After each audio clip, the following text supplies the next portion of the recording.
नमस्कार दोस्तों, नमः शिवाय। जीवन ज्योति चैनल में आप सभी का हार्दिक स्वागत करती हूं। दोस्तों, आज की वीडियो आप सभी लोगों के लिए बहुत ही उपयोगी और बहुत ही महत्वपूर्ण होने वाली है, क्योंकि आज की वीडियो में मैं बात करूंगी श्री दुर्गा सप्तशती की पाठ विधि के विषय में।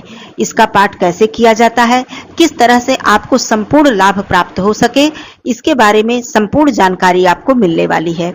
दोस्तों, नवरात्रि आने ही वाली है और नवरात्रि में मां भगवती जी को प्रसन्न करने के लिए, उनका आशीर्वाद प्राप्त करने के लिए हम सभी लोग चाहते हैं कि हम दुर्गा सप्तशती का पाठ करें और करते भी हैं। लेकिन इसकी कुछ विधि है, इसके कुछ नियम है, जिसको जान लेना आप सभी लोगों के लिए बहुत ही आवश्यक है, क्योंकि दुर्गा सप्तशती के सभी मंत्र ब्रह्मा जी, वशिष्ठ जी और विश्वामित्र जी द्वारा शापित किया गया है। जब तक यह सारे मंत्र शाप मुक्त नहीं होते हैं, तब तक हमें दुर्गा सप्तशती पढ़ने का कोई भी लाभ प्राप्त नहीं हो पाता है। तो आइए सबसे पहले संपूर्ण विधि बताती हूँ। उसके बाद आपको मैं कुछ सावधानियां बताऊंगी कि दुर्गा सप्तशती का पाठ करने में आपको कौन कौन सी सावधानियां रखनी चाहिए, किन किन बातों का ध्यान रखना चाहिए। तो आइए ज्यादा देर न करते हुए वीडियो को शुरू करती हूँ। आप सभी लोगों से निवेदन है, वीडियो में आप लोग अंत तक बने रहिएगा। चैनल पे पहली बार हैं तो चैनल को सब्सक्राइब कर लीजिएगा। वीडियो पसंद आता है तो इसे एक लाइक जरूर कीजिएगा। कमेंट बॉक्स में माता रानी का जयकारा जरूर लगाइएगा। दोस्तों देखिए, सबसे पहले मैं बता दूं कि दुर्गा सप्तशती का पाठ करने से पहले आप पुस्तक को प्रणाम करें, पुस्तक की पूजा करें, अर्थात धूप दीप अक्षत पुष्प से आप पुस्तक का पूजन करें। पुस्तक को आप किसी लकड़ी के स्टैंड पर लाल कपड़ा बिछाकर ही रखें। आप पुस्तक को कभी भी अपने से नीचे न रखें, हमेशा अपने से ऊंचा आसन देकर रखें, क्योंकि यह पुस्तक नहीं माता रानी का स्वरूप है। तो इस तरह से पुस्तक की पूजा करने के बाद, माता रानी का ध्यान करके प्रणाम करने के बाद ही आप पुस्तक को खोलें। पाठ करने से पहले आप स्वयं को पवित्र कर लें, आचमन कर लें, स्वच्छ आसन पर बैठ जाएं, मस्तक पे चंदन का तिलक लगा लें, माताएं बहनें अपने बालों को ढक लें, सिंदूर लगा लें। ये सारे नियम का पालन आपको कर लेना चाहिए। उसके बाद आप पुस्तक को प्रणाम करते हुए पुस्तक खोलें। सबसे पहले आपको संकल्प लेना चाहिए। आचमन करने के बाद आप संकल्प लें। पुस्तक जब आप खोलेंगे तो आपको संकल्प जो है वो पूरा मिलेगा, उसमें पूरा विस्तृत रूप में मिलेगा। लेकिन आप संकल्प चाहें तो अपनी भाषा में, जिस तरह हम छोटे रूप में संकल्प बोलते हैं, आप उस तरह से संकल्प बोल सकते हैं। जैसे कि अपना नाम, गोत्र, स्थान का नाम, जो समय है, समय और दिन का नाम, इस तरह बोलते हुए आप दुर्गा सप्तशती के पाठ करने का संकल्प ले सकते हैं। उसके बाद सबसे पहले, जैसा कि मैंने बताया कि दुर्गा सप्तशती जो है वो शापित है, उसके सारे मंत्र शापित हैं। हमें शापोद्धार मंत्र करना सबसे ज्यादा आवश्यक होता है। बिना शापोद्धार और उत्कीलन मंत्र किए बिना हमें दुर्गा सप्तशती पढ़ने का कोई भी लाभ प्राप्त नहीं होगा। तो देखिए इसका नियम क्या है। सबसे पहले आता है शापोद्धार मंत्र, जिसका की पाठ हमें 7 बार करना चाहिए। इसका जप 7 बार करना चाहिए। उसके बाद आता है उत्कीलन मंत्र। आप जब पुस्तक खोलेंगे तो आपको सभी कुछ सामने दिखाई देगा। उत्कीलन मंत्र आपको 21 बार करना होता है। उसके बाद आता है मृत संजीवनी मंत्र। इसका पाठ आपको 7 बार करना होता है। अब इसके साथ ही मैं बता दूं कि इन तीनों ही मंत्रों का जप आपको अध्याय के अंत में भी करना होता है। इतनी ही बार, आदि में और अंत में दोनों ही बार आपको करना होता है। बाद में एक मंत्र आता है शाप विमोचन मंत्र। इस मंत्र का जप आपको 108 बार करना होता है, अर्थात एक माला करनी होती है। लेकिन आप चाहें तो इस मंत्र को यदि न भी करें तो कोई बात नहीं, क्योंकि उत्कीलन और शापोद्धार मंत्र आपने कर लिया है। लेकिन इस मंत्र को यदि आप करते हैं तो केवल एक बार ही करना होता है, अर्थात अध्याय के शुरू में, मतलब पहले करना होता है, अंत में इसे आपको नहीं करना होगा। तो आप चाहें तो इसे बिल्कुल कर सकते हैं। दोस्तों, इसके बाद बारी आती है आपको दुर्गा कवच का पाठ करना चाहिए। दुर्गा कवच का पाठ करने के बाद आपको अर्गला स्तोत्र का पाठ, उसके बाद कीलकम का पाठ करना चाहिए। इसको करने के बाद अब मैं एक बहुत ही महत्वपूर्ण बात आपको बताना चाहती हूँ। इसके बाद आपको नवाड़ मंत्र की एक माला कर लेनी चाहिए अध्याय से पहले।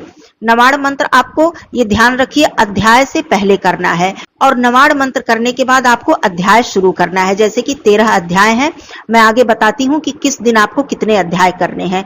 अध्याय जब आप कर लेंगी, अध्याय आपका जब समाप्त हो जाएगा, अर्थात एक दिन का अध्याय जब समाप्त हो जाए तो तुरंत आपको फिर नवाड़ मंत्र करना है।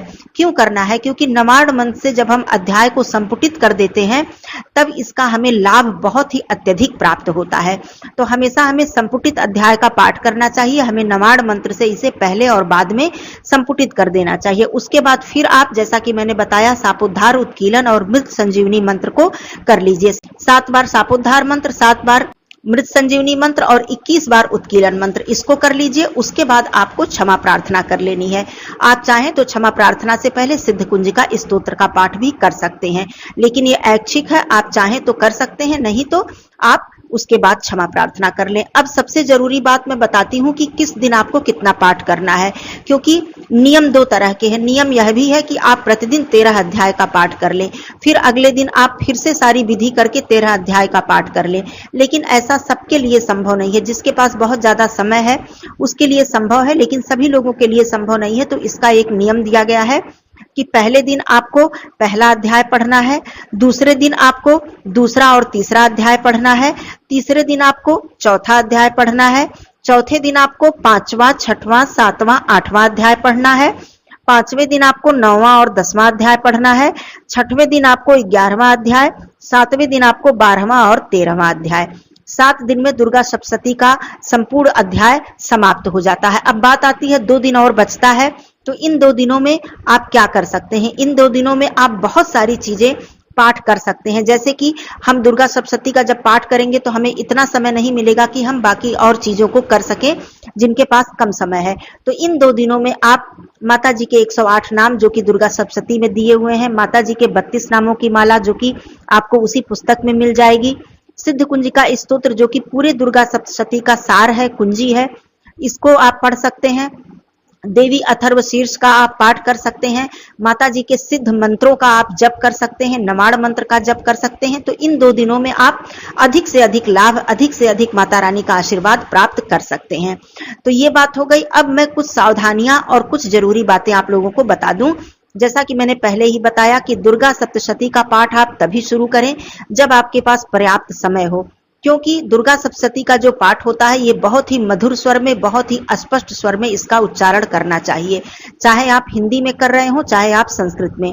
संस्कृत आप तभी करिएगा जब आपको संस्कृत उच्चारण अच्छी तरह से आता हो, क्योंकि संस्कृत में यदि आप मंत्रों का जप कर रहे हैं, पाठ कर रहे हैं, तो आपको बिल्कुल भी गलती नहीं करनी होती है, अर्थात आपके उच्चारण गलत नहीं होने चाहिए। इसलिए मैं कह रही हूं कि समय निकालकर आपको करना चाहिए कि इस दुर्गा सप्तशती का पाठ का लाभ तभी आपको मिलेगा जब आप अच्छे स्वर में, न बहुत उच्च स्वर में, न बहुत मंद स्वर में, मधुर स्वर में, स्पष्ट शब्दों में आप इसका उच्चारण करेंगे, तभी इसका लाभ आपको मिलेगा। यदि आपके पास समय की कमी है और आप जल्दी इस पाठ को खत्म करने के उद्देश्य से पढ़ रहे हैं कि मुझे जल्दी पाठ को, अध्याय को खत्म करना है, तो इस तरह से करने का कोई लाभ नहीं है दोस्तों। इसकी जगह पे मैं विकल्प के तौर पे बता दूं कि उतना ही लाभ आपको प्राप्त होगा सिद्ध कुंजिका स्तोत्र पढ़ लीजिए, उतना ही लाभ आपको प्राप्त होगा दुर्गा जी के 108 नाम जो है उनका आप जप प्रतिदिन कर लीजिए, देवी अथर्व शीर्ष पढ़ लीजिए। तो ये सारी चीजें कर लीजिए, लेकिन आपके पास समय है तो आप अच्छी तरह से दुर्गा सप्तशती का पाठ पूरे भाव पूर्वक, इसके भाव को मन में बसाकर पूरी तरह से इस तरह जब आप पढ़ेंगे तब आपको इसका लाभ प्राप्त होगा। अब मैं सावधानियां भी बता दूं कि हमेशा स्वच्छ लाल आसन पर बैठकर आप इसका पाठ करें। उसके बाद जो भी माताएं बहनें हैं अपने सर को ढककर, बालों को बांधकर, सिंदूर लगाकर इसका पाठ करें। काले वस्त्र बिल्कुल ही न धारण करें। दुर्गा सप्तशती का पाठ जब आपने शुरू कर दिया, बीच में आपको नहीं उठना चाहिए, नहीं बोलना चाहिए। ऐसा कभी हो जाता है किसी कारणवश तो आपको फिर से वो अध्याय वहीं से, मतलब शुरुआत से उस अध्याय को फिर से पढ़ना होता है। लेकिन प्रयास यही करें कि बीच में आप न बोले, न उठें, न ही अपना ध्यान इधर उधर आप भटकाएं। विधि जो मैंने बताई, विधि यही है, इसी विधि से दुर्गा सप्तशती का पाठ किया जाता है। इन सारी बातों का आप ध्यान रखिएगा। क्षमा प्रार्थना पुस्तक में ही दी हुई है, अगर आप उतना नहीं कर सकते हैं तो आप अपनी भाषा में भी क्षमा प्रार्थना कर सकते हैं, या फिर 2-4 लाइन जैसे कि आवाहनम न जानामि विसर्जनम पूजाम चैव न जानामि क्षम्यताम परमेश्वरी, 4 लाइन ये है, आप इतना ही कहकर आप क्षमा प्रार्थना कर सकते हैं, फिर आरती कर लीजिएगा। तो इस तरह से आपको प्रतिदिन इसी विधि से आपको पाठ करना है। जैसे आपने पहले दिन किया तो इतनी ही विधि आपको प्रतिदिन करनी है। ये नहीं है कि आप एक दिन विधि आपने कर ली और फिर आप 13 अध्याय 1, 2, 3 मतलब प्रतिदिन ऐसे पढ़ते चले गए, ऐसा नहीं है। प्रतिदिन आपको ये विधि करनी है, फिर आपको अध्याय का पाठ करना है। मुझे लगता है कि मैंने सारी बातों को समझा दिया है। यदि आपको और भी कोई बात इस पाठ के विषय में पूछना है या फिर नवरात्रि के विषय में कोई भी प्रश्न है तो आप जरूर पूछिएगा। फिर मिलती हूँ अगले वीडियो में, तब तक के लिए माता रानी आप सभी की मनोकामना को पूर्ण करे। धन्यवाद दोस्तों। हर हर महादेव, जय माता दी।